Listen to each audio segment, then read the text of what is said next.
അയ്യോ, ഇതെന്ത് പറ്റി? എനിക്ക് എന്ത് പറ്റാൻ? അല്ല, ഇത്ര നേരത്തെ കള്ളു കുടിക്കാൻ പോയില്ലേ? ഓ, അതാണോ കാര്യം? ഇന്ന് കാര്യമായിട്ടൊന്നും തടഞ്ഞില്ല. ആ വാസുവിനെയും കണ്ടില്ല. പിന്നെ ആ മുരുകനോട് കടം പറയാൻ എനിക്കൊരു മടി. ഞാൻ ഇങ്ങു പോന്നു.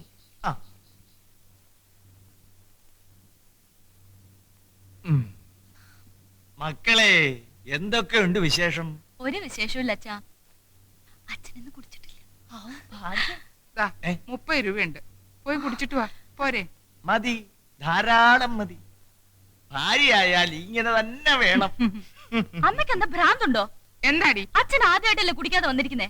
അപ്പൊ അതെ കാശ് കൊടുക്കുന്നു പോയി കുടിച്ചിട്ട് വരാൻ. കുടിച്ചില്ലെങ്കി അങ്ങേരെ എന്തിനു കൊള്ളാം?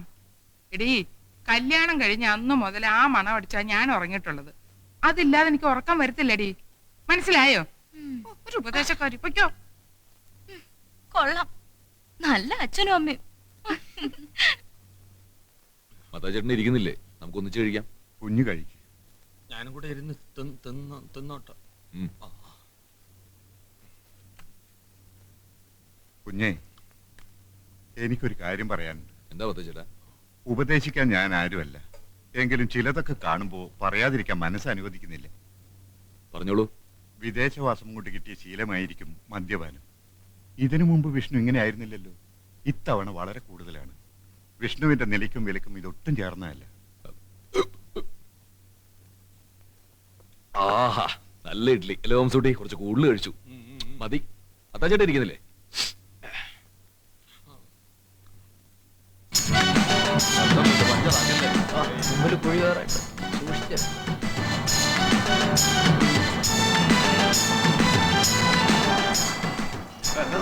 ഇതാണ് വക്കീലാന്റെ ഓഫീസ്.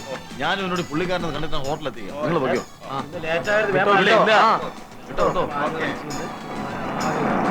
മോള് നിന്റെ ബാഗിനകത്തെന്ന് അവനറിയാം. അതുകൊണ്ടാ ലേറ്റ് ആയിരുന്നു പറഞ്ഞത്. ശരി.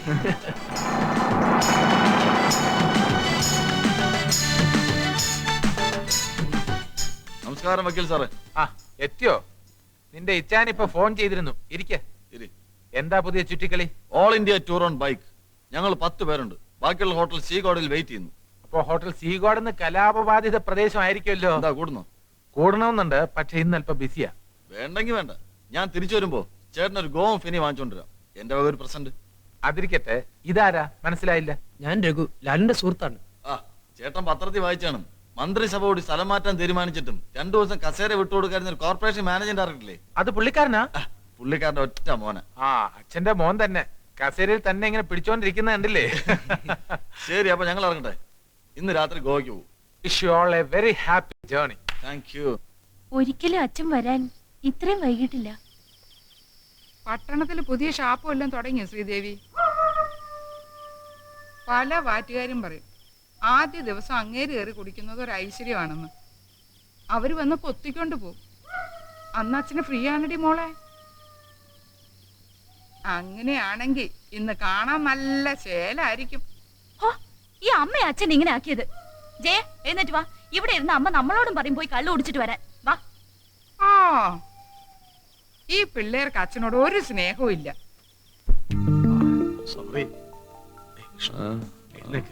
സമയം കഴിഞ്ഞു. എന്നൊക്കെ നമ്മൾ ഇറങ്ങാൻ കാത്തു നിൽക്കാണ്ട് ഇവര് ബാർ ക്ലോസ് ചെയ്യാൻ. I want one more peg. അത് ഉൾക്കൊള്ളാൻ ശരീരത്തിൽ ഇനി കുഴല് വല്ലതും ബാക്കിയുണ്ടോ? I want one more peg, Thomas. Okay. One more peg, please.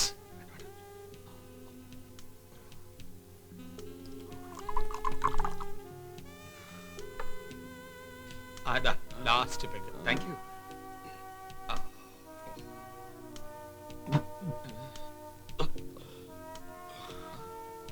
എന്നെ പറ്റിക്കരുത്.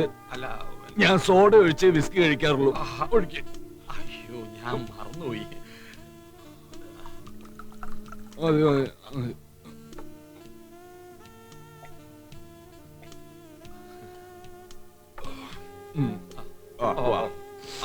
അവിടെ എന്നെ കൈകൾ പിടിക്കുന്നില്ല.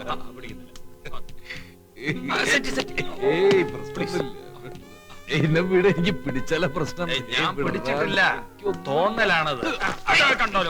പിടിച്ചാ വീഴും. പിടിച്ചാ ഞാൻ അപ്പ വീഴും. വിടറാ കയ്യേ.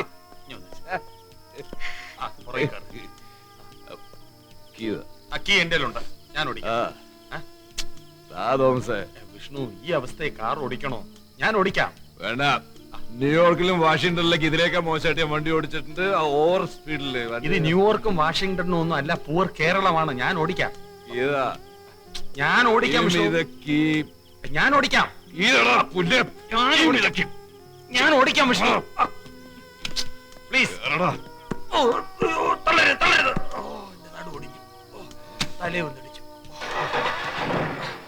ദൈവമേ.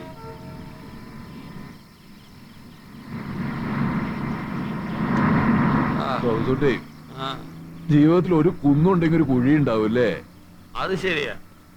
നാഷണൽ ഹൈവേ കൂടി ഞാൻ ബസ് ഓടിച്ചപ്പോ എനിക്കത് മനസ്സിലായി. എന്താ? ഒന്നുമില്ല. രാജഘോഷാദികൾ കൊണ്ടുവാ, കൊണ്ടുവാ, ജനനീരാത്രി. ഗാനഗന്ധർവം വരുന്നു. സ്പീഡ് കുറയ്ക്ക.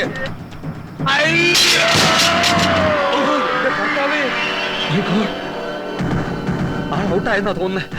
എന്തിനാ അവിടെ നിർത്തിയത്? കത്തിച്ചു വിട്ടോ? നമുക്കൊന്ന് ഇറങ്ങി നോക്കി. ഇറങ്ങി നോക്കിയ പ്രശ്നമാണ്. വിട്ടോ.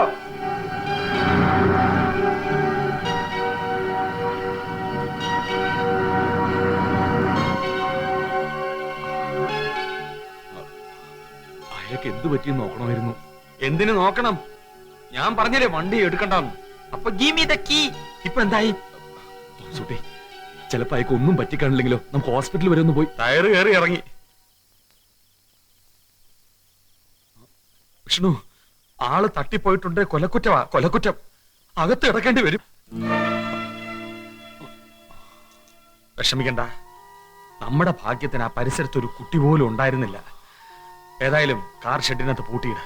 കുറച്ചു ദിവസത്തേക്ക് കാർ ഓടിക്കണ്ട.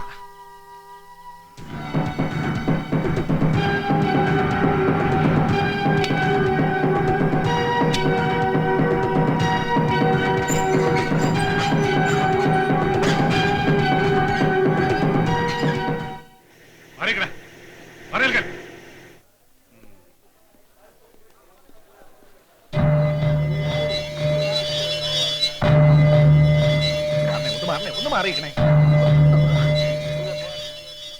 ആരാണ് സാർ മരിച്ചത്? കറന്റ് തങ്കപ്പൻ. ഏത് വാഹനം ഇടിച്ചാണ് സാർ മരിച്ചത്? അത് ചോദിക്കാൻ താനാരാ? കാറാണോ ബസ്സാണോ? പത്രക്കാരനാണല്ലേ? അല്ല, ഞാൻ വക്കീൽ വാസുദേവന്റെ ഏജന്റ് ലംബോദരൻ. ഓ, അത് താനാണല്ലേ? അതെ. വക്കീൽ പറഞ്ഞിരുന്നു. ഓ. എല്ലാം ശരിയാക്കാം. ബോഡി പോസ്റ്റ്മോർട്ടത്തിന് മെഡിക്കൽ കോളേജിലേക്ക് അയച്ചോളൂ. സർ,